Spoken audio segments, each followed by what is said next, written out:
الكريم المنان على ما هدانا إلى الإسلام وأرشدنا للإيمان، وأنزل هذا القرآن بالبرهان وأرسل لنا أفضل الرسل بأفصح اللسان، فله الحمد والشكر على هذه النعم العظيمة والآلاء الجسيمة، والصلاة والسلام على خير خلق الله وخاتم رسل الله الذي قال ما اجتمع قوم في بيت من بيوت الله يتلون كتاب الله ويتدارسونه فيما بينهم إلا نزلت عليهم السكينة وغشيتهم الرحمة وحفتهم الملائكة وذكرهم الله في من عنده وعلى آله وصحبه ومن اهتدى بهديه. وبعد، فإننا سنبدأ في هذا اليوم في سورة جديدة ألا وهي سورة سبأ المكية. فلنبدأ. أعوذ بالله من الشيطان الرجيم. بسم الله الرحمن الرحيم. الحمد لله الذي له ما في السماوات وما في الأرض وله الحمد في الآخرة وهو الحكيم الخبير.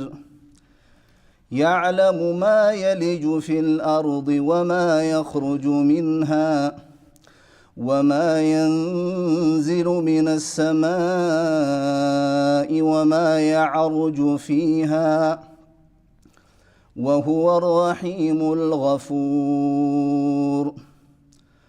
وقال الذين كفروا لا تأتينا الساعة قل بلى وربي لتأتينكم عالم الغيب لا يعزب عنه مثقال ذرة في السماوات ولا في الأرض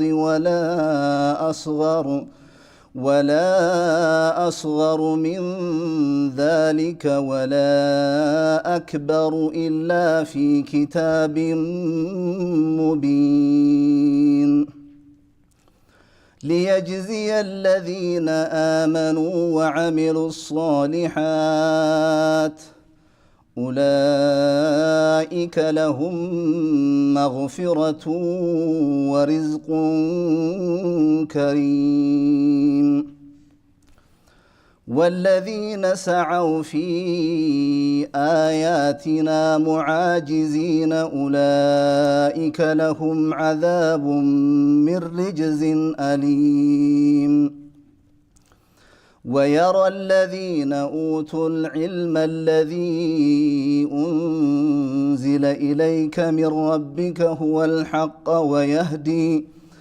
ويهدي إلى صراط العزيز الحميد. وقال الذين كفروا هل ندلكم على رجل ينبئكم إذا مزقتم كل ممزق إنكم لفي خلق جديد. أفترى على الله كذبا أم به جنة بل الذين لا يؤمنون بالآخرة في العذاب والضلال البعيد. أفلم يروا إلى ما بين أيديهم وما خلفهم من السماء والأرض إن نشأ نخسف بهم الأرض أو نسقط عليهم كسفا من السماء إن في ذلك لآية لكل عبد منيب. ولقد آتينا داود منا فضلا يا جبال أوبي معه والطير وألنا له الحديد أن اعمل سابغات وقدر في السرد واعملوا صالحا إني بما تعملون بصير ولسليمان الريح غدوها شهر ورواحها شهر وأسلنا له عين القطر ومن الجن من يعمل بين يديه بإذن ربه ومن يزغ منهم عن أمرنا نذقه من عذاب السعير يعملون له ما يشاء من محاريب وتماثيل وجفان كالجواب وقدور الراسيات اعملوا آل داود شكرا وقليل من عبادي الشكور فلما قضينا عليه الموت ما دلهم على موته إلا دابة الأرض تأكل من سأته فلما خر تبينت الجن أن لو كانوا يعلمون الغيب ما لبثوا في العذاب المهين بسم الله الرحمن الرحيم سورة سبأ المكية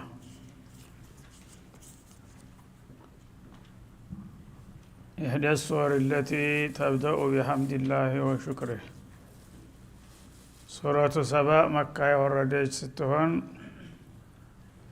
54 አንቀጾች አሏት። አልহামዱሊላህ በሚል ቃል ከተጀመሩት 5 ሱራዎች አንዷ ነች። አላህ Subhanahu Wa Ta'ala ምስጋናን ከመውደዱ ብዛት የተነሳ በመግቢያ ደረጃ እንኳን 5 ሱራዎችን አልহামዱሊላህ በሚል ቃል እንዲከፈቱ አድርጓል። በየጣልቃው የሚነገረው በጣም ሳትምትና ስፋት አለው እና አላህ Subhanahu Wa Ta'ala ተኛ የሚፈልገው ኢባዳና ሐምድ ብቻ ነው። ሐምድ ደግሞ የስጦታ ምላሽ ነው። አላህ Subhanahu Wa Ta'ala ወማ ቢኩም ሚን ኒዕመትን ፈሚን አላህ እንዳለው ዱንያዊም ዲንይም በግልም በወለም በዱንያም በአኺራም ማንኛውም ነገር የሚያገኘውን ነገር ሁሉ የሚያገኘው ከርሱ ነው። ስለዚህ የሁሉ ኒዕማ የስጦታና የጸጋው ሁሉ ምንጭ መነሻ እሱ ስለሆነ ለእንዲህ አይነቱ ጌታ ባሪያ የቻለውን ያህል ሁሉ ማመስገን አለበት ማለትን ለመጠቆም በጣም በተደጋጋሚ በቁርአን ውስጥ አላህ ሽክርና ሐምድን በስፋት እዝኩሩላህ ዚክረን ከቲራ ወሰቢሁ ቡክረተ ወአሲላ እንዳለው በብዛት እንድናወድሰው ይፈልጋል ማለት ነው።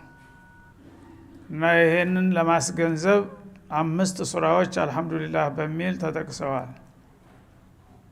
ወደ 6 የሚሆኑ ደግሞ ሱራዎች በተስቢህ ተጀምረዋል ማለት ነው። እና ከአምስቱ አራተኛው ናት። የመጀመሪያው ፋቲሃ ስትሆን ሁለተኛው አልአንዓም፣ ሶስተኛው አልካፍ፣ አራተኛው ሰባ፣ አምስተኛው ፋጢር። እነዚህ አልহামዱሊላህ በሚል ቃል የተጀመሩ ሱራዎች ናቸው። ሐምድ ማለት ምን ማለት ነው? هو الثناء الجميل መልካም የሆነ የውዳሴ ቃል ማለት ነው። ማንኛውም ሰው አንድ ኒዕማ ነገር ጥቅም ነገር ካገኘ ያ ነገር በቀጥታም ሆነ በተዘዋዋሪ ከአላህ ነው የተላከለትና ሰውም ቢሰጠው አልহামዱሊላህ ማለት ይጠበቅበታል። እና በሁሉም ሱራዎች ላይ ለምን መመስገን እንዳለው የኒዕማ ምላሽ መሆኑን ጠቁሟል ራሱ። አልፋቲሃ ላይ አልহামዱሊላህ ረቢል ዓለሚን ይላል። አህመዱላህ لأنه رب العالمين لأنه الرحمن الرحيم مالك يوم الدين። አላህ የዓለማት ባለቤት ብቸኛ ፈጣሪና መጋቢ ነው ሲል ይህን ሁሉ ዓለም የመፍጠር ውለታ በሌላ ኃይል ቢደረግ ኑሮ ምን ያህል ዋጋ ነበር የሚጠይቀው? ማንስ ሊከፍል ይችል ነበር? እንደገና ሱረቱ አልአንዓም ላይ አልহামዱሊላሂ الذي خلق السماوات والارض ይላል። ሰማያትና ምድርን በውስጥና በዙሪያቸው ያሉትን ነገሮች ሁሉ የፈጠረ ጌታ ይላል። ያንን ከሱ በስተቀር ሌላ ሊያረገው የሚችል ነገር እንደሌለ በግልጽ ያሳያል ማለት ነው። በሱረቱል ከፍ ላይ አልহামዱሊላሂ الذي انزل على عبده الكتاب ይህን ምርጥ የሆነ ዱንያ አኸራን ያካተተ ለሰው ልጅ የሚጠቅም የሚበጀውን ሁሉ የሚነግርና የሚመክር ኪታብ ያወረደላችሁ ለሆነ ጌታ አመስግኑ ይላል። አሁንም እዚህ ላይ አልহামዱሊላሂ الذي له ما في السماوات والارض በሰማያትና በምድር ውስጥ ያሉ ነገሮች ሁሉ በሙሉ የሱ የሆኑለት፣ በአለም ላይ አንድ ነገር ሚሊ ከሱ ንብረት ውጭ ማንም ሊያመጣ የሚችል የለም፣ ሁሉ ነገር የሱ ነው ማለት ነው። እንደገና ፋጢር السماوات والارض የሚለውም ከዚህ ቀጥሎ የምትመጣው ስራ ሰማያትንና ምድርን የፈጠረ ካልነበሩ ያስገኘ እያለ የተመሰገነበትን ምክንያትም ጭምር እየጠቆመ ነው እንድናመሰግነው የሚጠይቀን እንጂ ዝም ብሎ መጃንን አይደለም ማለት ነው። እና አልহামዱሊላህ ምስጋና ለአላህ ይገባበሉ። الذي يا الله سبحانه وتعالى له ما في السماوات وما في الارض በሰማያት በሰባቱም ሰማያት ውስጥ ያሉት እንደገና በምድር ዓለም ውስጥ ያሉ ፍጥረታቶች በየብስም ሆነ በባህር በአየር በአጠቃላይ የሱ የሆኑለት ይላል። እንግዲህ ይሄ ጌታ ያልተመሰገነ ማን ነው ሊመሰገን የሚገባው? ሁሉ ነገር ምናየውም ማናየውም ምናቀውም ማናቀውም እንደገና በዚህ በዱንያ ላይ ብቻ ሳይሆን ወለሁል ሐምዱ ፊል አኺራ በመጪው ዓለምም ደግሞ ምስጋና የሚገባው እሱ ነው። ያኛውን የዘላለሙን አገር አኺራንም ብቻውን ነው የፈጠረውና ያዘጋጀው ማለት ነው። በዛ የሚገኘው ኒዕማ ሁሉ ደግሞ የማያልቅ የማይደቅ ዘላለም ቋሚ ነው። ዱንያ አንድ ሰሞንና ትጠፋለች። ያኛውን ቋሚውን ዓለምና በውስጡ ያሉትን ጸጋዎችም ሁሉ የፈጠረና ያስገኘው እርሱ ነው። የዚህ ሁሉ ኒዕማ ባለቤት የሆነውን ጌታ አመስግኑ። ወሁወል ሐኪሙ ፊ አምሪህ በሚያዘው ነገር ደግሞ ጥበበኛ ነው። ሁል ጊዜ ለፍጥረታት የሚበጅና የሚጠቅመውን ነው የሚያዘው። አልኸቢሩ ፊ ሸእኒ አልኸቢሩ ፊ ሸርዒህ እንደገና ደግሞ በሸርዑ በሚሰጠው መመሪያና ህግና ደንብም ጥልቅ ምስጢር አዋቂ ነው። ለእናንተ የሚበጅና የሚጠቅመውን እንጂ የማይጠቅም ወይም የማይፈይድ ነገር አላዛችሁም ይላል ማለት ነው። የዚህ አይነት እንግዲህ ክብርና ጸጋ ባለቤት የሆነውን ጌታችሁን ሁልጊዜ አውቃችሁ አልহামዱሊላህ እያላችሁ ልታመሰግኑት ይገባል በማለት ያስተምረናል ማለት ነው። እንግዲህ በጣም ለኛ ትንሽና ቀላል የሆነ ዋጋ ነው የጠየቀው። ለሱ ደግሞ አስደሳች ነገር እንደዚህ ነገር የለም እንደ ምስጋና ማለት ነው። ከዚህ ውጭ ምንም ነገር አይጠይቀንም። ከዚህ ውጭ ሌላ ከበድ ያለ ዋጋ ቢጠይቀን ጭራሹንም እንደማንችል ስለሚያውቅ ማለት ነው። ያዕለሙ ማ የልጁ ፊል አርድ እና ይሄ ረብ العالمين ወይም ረብ السماوات والارض የሆነው ጌታ እውቀቱስ ምን ያህል ነው ወደሚለው ሲመጣ ደግሞ ስለ እውቀቱ ስፋትና ጥልቀት ሊጠቁመን ነው። ምን አለ ያዕለሙ ይሄ አላሁ الواحد የተባለው ጌታ ያቃል ማ የልጁ ፊል አርድ በመሬት የሚገቡትን ነገሮች ሁሉ። መሬትን የፈጠራት እሱ ነው። ስለዚህ በየለቱ በአለም ደረጃ ወደ መሬት የሚገቡትን ነገሮች ሁሉ ያቃል ማለት ነው። ለምሳሌ አዝሪት በሚዘራ ጊዜ በየክፍለ ዓለሙ ሁሉ ዘሮች ይዘራሉ እርሻ እየታረሰ። እነዛ ዘሮች እያንዳንዳቸው የት ቦታ እንደወደቁና እንደተደበቁ ሳይበቅሉ በፊት እያንዳንዳቸው ባሉበት ያቃቸዋል ይላል። እንደገና ሙታን ይሞታሉ በየቀኑ በሺህ በሚሊዮን የሚቆጠር ህዝብ ይሞታል በእያንዳንዱ ቀን። ያ ሁሉ ደግሞ መቼ እንዴት የት እንደተቀበረ አውቃለሁኝ ይላል አላህ Subhanahu Wa Ta'ala። የሚደበቁ ማዕድናቶች አሉ ሰዎች የሚያስቀምጧቸው በድብቅ እነዛን ሁሉ ያውቃል። ከፍጡር ነው እንጂ የሚደብቋቸው እኔ ያውቃቸዋለሁኝ በምድር የምትደብቋቸውን ነገሮች ሁሉ ይላል። ወማ يخرج منها እንደገና ደግሞ በተቃራኒው ከመሬት የሚወጡትንም ነገር ያውቃል አላህ Subhanahu Wa Ta'ala። ተመሬት የሚወጡ እንድናቸው በቃይ ነገሮች ሁሉ ዝናብ ሲዘንብ የተዘሩትም ያልተዘሩትም እልቆ መሳፍርት የሌላቸው በአለም ዙሪያ ተብተብትከው ይበቅላሉ። እነዛን ነገሮች ሳይወጡም በፊት ያቃቸዋል፣ ሲወጡም መቼ እንደሚወጡ እንዴት እንደሚወጡ ያቃል ይላል ማለት ነው። ወማ ينزل من السماء ከወደ ሰማይ ወደ መሬት የሚወርደውንም ነገር ሁሉ ያውቃል። ዝናብን ለምሳሌ የዝናብን ጥብጣቤ እያንዳንዷ ዓለም ከፈጠረ እስካሁን ድረስ የወረደውን የዝናብ ክምችት ምን ያህል ሊትር እንደሆነ ያውቀዋል ማለት ነው። ከዛም እንደገና ያ ዝናብ የሚያስገኘውን ውጤትም ያውቃል። ወማ يعرج فيها ኢለይሃ እንደማለት ነው። ሑሩፍ አልጀር አንዳንድ ጊዜ ይተካካሉና ወደ ሰማይ የሚወጣውንም ነገር ሁሉ ያውቃል። ከመሬት ተነስቶ ወደ ሰማይ የሚወጡትን ነገሮችም ሁሉ አንድ ባንድ ያውቃቸዋል ይላል ማለት ነው። ለምንድነው ሰው በሚሞት ጊዜ ሩሑ ወደ ሰማይ ነው የሚወጣው፣ አካሉ እዚሁ በክቶ ይቀራል። እያንዳንዷ ሩህ ወደ ሰማይ በየደቂቃው በየለቱ የምትወጣውን አውቃለሁኝ። እንደገና የምትሰሩት ስራ እናንተ የምትሰሩት ስራ በመላእክቶች አማካይነት እየተዘገበ ወደ ሰማይ ሪፖርቱ ይወጣል በየቀኑ። ያንን ሁሉ አንድ ባንድ ያውቀዋለሁ ገና ከመምጣቱ በፊት ይላል ማለት ነው። وهو الرحيم الغفور እና ይህ ጌታ ለናንተ ለባሮቹ እጅግ ሩህሩህ ነው። በጣም እናንተ ተመጠን ያለፈ ስተት ተሳስታችሁ ኩፍር ደረጃ ካልደረሳችሁ በስተቀር በተለያዩ ጥቅቅን ነገሮች ልቅጣቸው ከማለት ይኩንስ ልማራቸው ማለትን የምመርጥ ነው። እነ ረህመተሁ ገለበት ገضበሁ እንደተባለው ማለት ነው። አልገፉሩ ለዒባዲህ ታኢቢን ተጸጽተው ወደሱ ለተመለሱት ባሮች ደግሞ ምህረተ ሰፊ ነው። የመጀመሪያው ረሂም የሚለው ያው ሰዎች ያጠፋሉ፣ የተለያዩ ስተቶች ይፈጽማሉ። ስተቱ ተከባኢር በታች ከሆነ በቀጥታ ይምረዋል ማለት ነው። እንተጅተኒቡ ከባኢረ ማቱን አሁን አሁን ከፍር አንኩም ሰያአቲኩም እንዳለው። ከባኢር ደረጃ የደረሰ ከሆነ ደግሞ ተውባ ታስከተለበት ተጸጽቶ አላህ ይቅር በለኝ ካለ ሰጋኢሮቹን በቀጥታ እንደሚምረው እንደገና ከባኢሮቹንም ተውባ ካስከተለባቸው ይምራቸዋል ይላል አላህ Subhanahu Wa Ta'ala። ስለዚህ እነዚህ አሁን እዚህ የተጠቀሱት ሁሉ ነገሮች እያንዳንዳቸው ምን ያህል ነው ጌታን ሊያስመሰግኑ የሚገባው ማለት ነው። እንግዲህ ማንም ሊሰራል የማይችለውን ነገር ሁሉ ያደርግልሃል። ማንም ሊምርህ የማይችለውን ወንጀል ሁሉ በቀላሉ ይምርሃል። እንዲህ የሚያረገው ጌታ ተማንም በላይ ልትወደውና ልታከብረው ልታመሰግነው ልታወድሰው ይገባልና አልহামዱሊላህ በሉ የሚለው ለዚህ ነው ማለት ነው።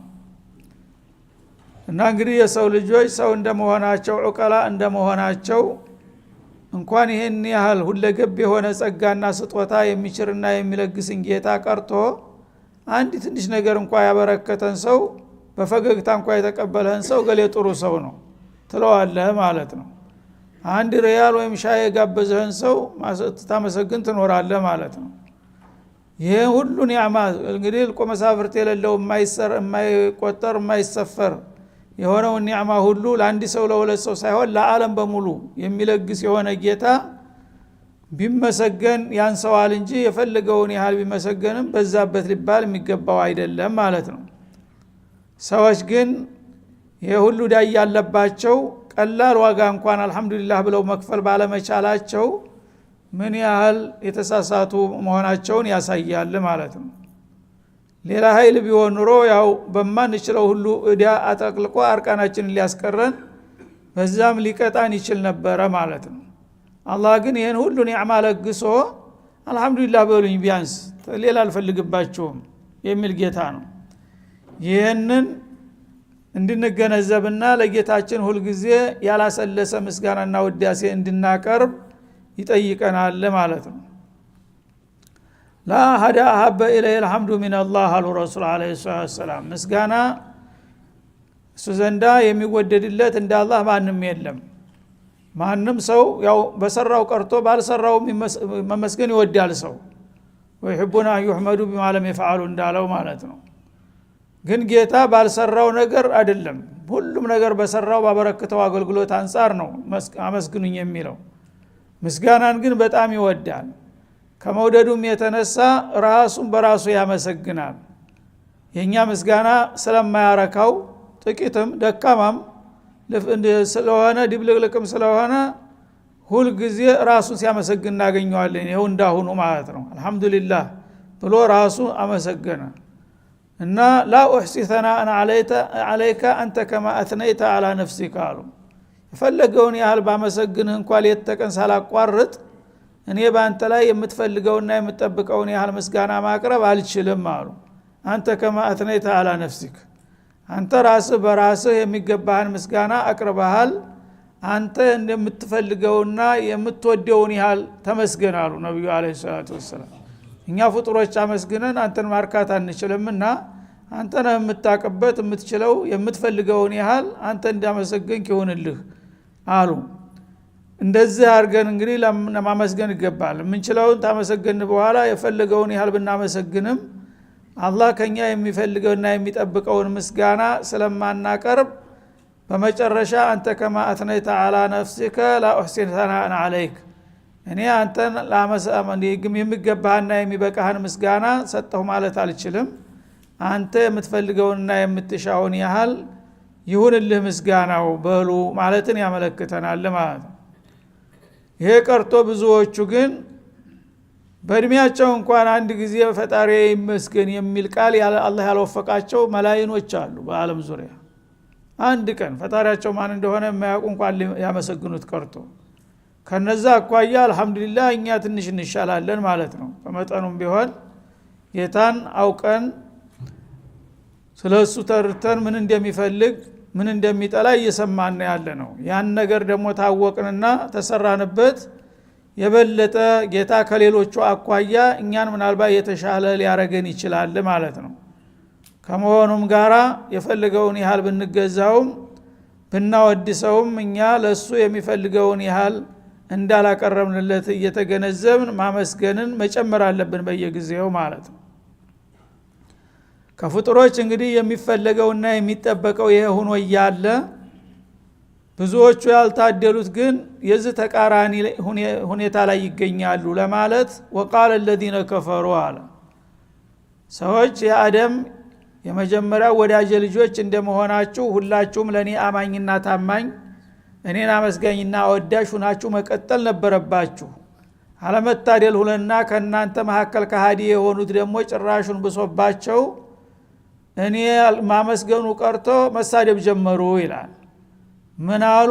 قال الذين كفروا لا تأتينا الساعة ሰዓ የምትባል ነገር እኛ ጋር አትመጣም እያሉ ይናገራሉ ከሃዲዎቹ ክፍሎች አለ። የውመል ቂያማ ሰው ተሞት በኋላ ተነስቶ እንደገና ጌታው ፊት ቀርቦ በስራው ይጠየቃል፣ ይመረመራል፣ ይመነዳል ተብሎ ሲነገራቸው በረሱሎች አንደበት ይሄ የጅሎች የቋንቋ ነው። ሰው ተሞተ በኋላ አንድ ጊዜ በስብሶ ሰውነቱ ከአፈር ተቀላቅሎ ወድቆ ተረስቶ የሚቀር እንጂ ማን እንደመጣ ነው ሰው ተሞተ በኋላ ይነሳን የሚሉን። ቂያማ የሚባል ነገር አይኖርም። ይህች ዱንያ ያው በዚሁ ትኖራለች። ሰዎች አንድ ትውልድ ሲያልፍ ሌላው ትውልድ ይተካል። የሄደው መልሶ አይመጣም፣ የመጣው ይቀጥላል እያሉ የዚህ አይነት ፍልስፍና ይዘው የሚጃጃሉም አሉ ይላል አላህ Subhanahu Wa Ta'ala። ቂያማት መጣም ማለታቸው እንግዲህ በአጠቃላይ ከአላህ ጋር ያለውን አላቃቸውን መቁረጣቸው ነው። ምክንያቱም አላህ ዛሬ በፍቃድ እንደፈጠርኳችሁና እንዳኖርኳችሁ ነገ ትሞታላችሁ፣ ተሞታችሁ በኋላ ደግሞ ዓለም ፍጻሜ ሲደርስ እንደገና ትነሳላችሁ፣ ትጠየቃላችሁ፣ በስራችሁም ትመነዳላችሁ ሲባሉ ይሄማ የማይሆን ነገር ነው። እንዴት አድርጎ ሰው ተሞተ በኋላ ይመለሳልና ተሞት ይቆማል ይባላል? ቂያማ የሚባል ነገር አይመጣም ብለው ይከራከራሉ ይላል። ያኔ አላህ መልስ ሲሰጥ ምን አለ? ቁል ያ ረሱለና መልእክተኛችን እንዲህ በላቸው ለእንዲህ አይነቶቹ ከሃዲዎች አለ፣ በላ ወረቢ እንደታ ይሄማ የሚሆን ነገር ነው። ወኡቅሲሙ ቢረቢ በጌታዬ እምልላችኋለሁ ለተእቲየነኩም ሰዓት መጣላችኋለች። እናንተ ወደዳችሁም ጠላችሁ አመናችሁም ካዳችሁ ቂያማማ መምጣቷ የማይቀር ጉዳይ ነው። በጌታዬ እየማልኩ አረጋግጥላችኋለሁ በላቸው ይላል አላህ Subhanahu Wa Ta'ala። እንግዲህ አላህ ምሎ ያረጋገጠው ነገር እንዴት ብሎ ነው ሊቀር የሚችለው ማለት ነው። እና በላ የሚለው ሁልጊዜ ያው ነፊን ተከትሎ የሚመጣ መልስ ነው ማለት ነው። አለስቱ ቢረቢኩም ሲል በላ እንደሚለው ማለት ነው። ጌታቸው አይደለሁም ምን ሲል በዓለም ዘራ ሰዎችን ከአደም ጀርባ ላይ አውጥቶ ጌታቸው እኔ አይደለሁም እንደ ብሎ ሲጠይቃቸው በላ ብለው መለሱ። በላ ማለት እንዴታ ነህ እንጂ ለምን አይደለም ማለት ነው። እዚህ ላይ ብዙ ሰዎች በላንና ነዓምን የማይለዩ ሰዎች አሉ። እና አንተ ገሌ አይደለህም እንደ ሲል ነዓም ይላል። ይሄ ምን ማለት ነው? አይደለሁም ማለት ነው። አንተ ገሌ አይደለህም እንደ አንተ አብደላህ መሐመድ ልጅ አይደለህም እንደ ቢልህ አዎን ታልክ አዎን አይደለሁም ማለት ነው። አይደለህም እንደ ብሎ እኮ ነው የጠየቀህ። ነህ እኮ ቢልህ ነበር እንደዛ የምትለው። ስለዚህ አሁንም ቁል በላ እነሱ እንግዲህ ላተእቲነ ሰዓ ነው ያሉት። ቂያማ አትመጣንም ብለው ስለተናገሩ ነዓም ከተባለ አዎን አትመጣችሁም ነው የሚሆነው ማለት ነው አይደል? ስለዚህ እቺን እንቲባህ ሆኑ። አረቦቹ ራሳቸው አብዛኞቹ ይሄን አያውቁም። አለይሰ ከዛ በሚባልበት ጊዜ ነዓም ይላል። ስተት ነው ይሄ። አለይሰ ከዛ ከተባልክ በላ ነው መሆን ያለበት መልሱ። እንዴታ ነው እንጂ ማለት ነው። ነዓም ታልክ አይደለም እንደደው ያለው አሁን አይደለም ነው የምትያልክ ያለው ማለት ነው። ይሄንን መለየት መቻል አለብን ማለት ነው። ወረቢ አለ ወኡቅሲሙ ቢረቢ ጭዋው ዋወል ቀሰምናት ረቢ የሚለው እኔ ሙቅሰም ቢሂ ነው ማለት ነው። ወንደ ኡቅሲሙ ቢረቢ እንደ ማለት ነው። ኡቅሲሙ የሚለው ቃል ወድቆ ተቀጥላው መጣ ማለት ነው ቃሉን ለማሳጠር። ወኡቅሲሙ ቢረቢ አላ ዛሊክ ቂያማ የምትመጣላችሁ ለመሆኑ በጌታ እምላለሁኝ እኔ ይሄንን አረጋግጥላቸው በእኔ ስምለህ ብሎኛልና እናንተ ባለማወቅ ቂያማ ይመጣን ብትሉ እኔ ደግሞ እንደሚመጣ በጌታ እየማልኩ አረጋግጥላችኋለሁ ብለህ ንገራቸው አለ አላህ Subhanahu Wa Ta'ala።